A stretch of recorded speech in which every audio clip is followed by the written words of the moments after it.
Nesta aula, iremos tratar apenas dos principais elementos que constituem uma usina solar, que são os painéis fotovoltaicos, os inversores e as estruturas de fixação.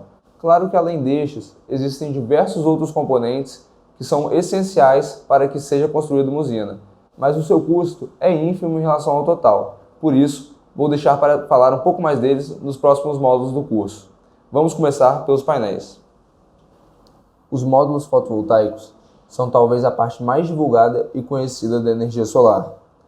Existem diversas variações dos materiais utilizados para a constituição dos módulos, mas basicamente o que muda é apenas a célula fotovoltaica, e cada uma dessas possui características específicas que o fazem ser mais ou menos adequado para cada situação. Vamos analisar um pouco cada um deles. Os módulos de silício policristalino possuem uma eficiência entre 14% a 20%, tem uma cor mais azulada e é composto por uma fundição de múltiplos cristais de silício e normalmente tem um preço mais competitivo. Por isso, são os módulos mais comuns de serem vistos no mercado. Já no caso do silício monocristalino, a eficiência varia entre 15% a 22%, possui uma cor escura característica e é feito a partir de um único cristal de silício ultra puro. Tem os cantos arredondados também para otimizar o espaço. Normalmente não vale a pena pelo custo-benefício, mas pode também ser utilizado em locais onde não há muita área disponível por ter uma eficiência mais alta, ou seja, pela capacidade de produzir mais energia por metro quadrado. A película fina oferece uma eficiência entre 7% a 16%, é constituída por uma ou várias camadas finas de material fotovoltaico sobre um substrato. Geralmente oferece uma garantia mais curta, exige muito espaço para suprir a produção ideal pela baixa eficiência, mas apesar disso, sua aparência é homogênea e esteticamente bonita, o que o torna o material ideal para engenheiros e arquitetos que visam principalmente a parte estética do projeto. É de fundamental importância saber os dados mais relevantes na hora de escolher os módulos fotovoltaicos, e para isso, vamos agora abordar os 4 pontos primordiais na escolha. Com tantos fornecedores no mercado, fica difícil entender quais são os melhores. Para isso, é importante saber quais são os fabricantes de maior volume de mercado, e aqui já listo Canadian, Jinko Solar e JA Solar, que possuem grande tempo de mercado e muita expertise.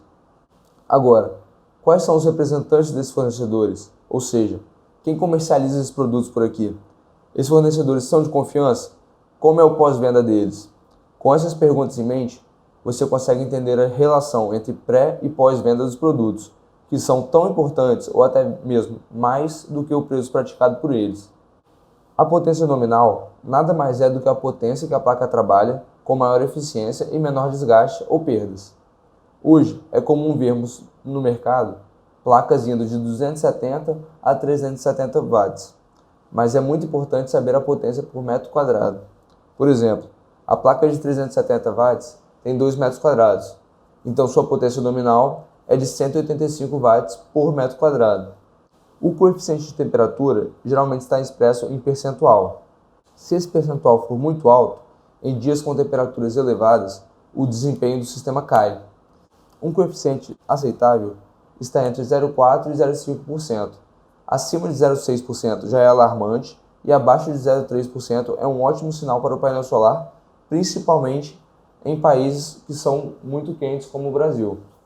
A eficiência nos diz respeito ao rendimento do módulo frente à sua exposição ao sol, ou seja, quanto da luminosidade ele consegue transformar em energia. É importante analisar o custo-benefício entre o preço superior dos módulos com maior eficiência e a produção a mais que eles oferecem. Com essas informações em mãos, você está pronto para dar um grande passo na escolha do sistema ideal para você ou para seu cliente. Não se preocupe, pois nos próximos módulos do curso iremos te mostrar como os fatores temperatura, potência nominal e eficiência impactam na produtividade do sistema. O inversor tem a função de transformar a corrente contínua, que é aquela captada pelos painéis fotovoltaicos, para a corrente alternada, que é aquela que a gente usa em nossa residência. Além disso, ele também tem a função de medir quanto que o sistema está produzindo de energia.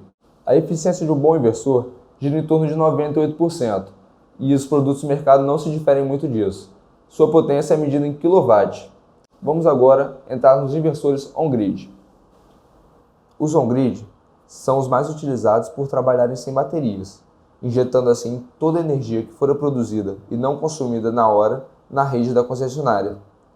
Os off-grid são construídos para trabalhar em conjunto com baterias em locais onde não há conexão com a rede elétrica da concessionária, ou seja, em um sistema independente. O problema dessas usinas é o alto custo e a baixa vida útil das baterias, que infelizmente ainda não estão desenvolvidas o suficiente para tornar viáveis esses projetos em locais onde há possibilidade de conexão à rede distribuidora. Resumindo, se você tiver a possibilidade de se conectar à rede da concessionária e evitar um sistema off-grid, faça isso, que será mais rentável e levará menos dor de cabeça no médio e longo prazo. Já os híbridos são a mescla dos dois. Eles alimentam a bateria até ela estar em sua carga máxima e o excedente é injetado na rede na forma de créditos. Caso não tenha uma bateria conectada ao sistema, ele vai funcionar normalmente como um inversor on-grid. Slide 20. Além destes, também é comum vermos microinversores no mercado. Sua principal diferença é que eles são instalados separadamente em cada um ou dois módulos fotovoltaicos, o que acarreta nos seguintes benefícios. Caso o microinversor pare, os demais continuam funcionando normalmente, pois operam de forma independente e proporcional ao arranjo, ao contrário do que acontece no sistema tradicional, no qual a geração de energia só ocorreria após o reparo. O sistema solar fotovoltaico, combinado com os microinversores, permite um monitoramento mais preciso, pois as placas podem ser inspecionadas praticamente de maneira individual, ou seja, se o sistema não estiver gerando conforme deveria, você consegue localizar quais placas estão com problemas de geração ou eficiência. Tem também a possibilidade de expansão do sistema por um valor muito inferior, pois não é mais necessário trocar o tradicional inversor por um maior. Neste caso, seria apenas necessária a compra de microinversores e módulos a mais. Apesar de todos esses benefícios, é bom enfatizar que essa é uma tecnologia muito recente e muitos de meus parceiros não confiam plenamente nela. Muitas vezes, por alegar que por esquentar muito ele acaba perdendo eficiência. As estruturas de fixação variam de acordo com o tipo de telhado, podendo basicamente ser específicas para telhas de fibrocimento, telhas romanas, laje plana e chapa metálica. Normalmente são feitas de alumínio para não causar sobrepeso à estrutura e facilitar a maneabilidade durante a sua fixação. Cada um desses tipos de telhado exige equipamentos e acessórios para serem instalados e, por isso, possuem preço e complexidade de instalação diferente. Além dessas estruturas mais convencionais apresentadas, em locais onde o espaço disponível para instalação é insuficiente para gerar toda a energia elétrica demandada, é possível fazer a instalação de seguidores solares, os chamados trackers, a fim de aumentar a produtividade dos painéis fotovoltaicos. A utilização dessa tecnologia pode aumentar a produção em 20 a 50% por painel. Entretanto, o alto custo praticado pelos fornecedores ainda inviabiliza a instalação desse equipamento na maior parte dos casos. Concluímos por aqui essa aula, lembrando que estarei disponibilizando os datasheets dos inversores e dos módulos para quem quiser se aprofundar um pouco mais na parte técnica dos mesmos. Lembrando também que é muito importante conhecer todos os aspectos desses dois itens, pois eles são os principais que impactam na produção do sistema.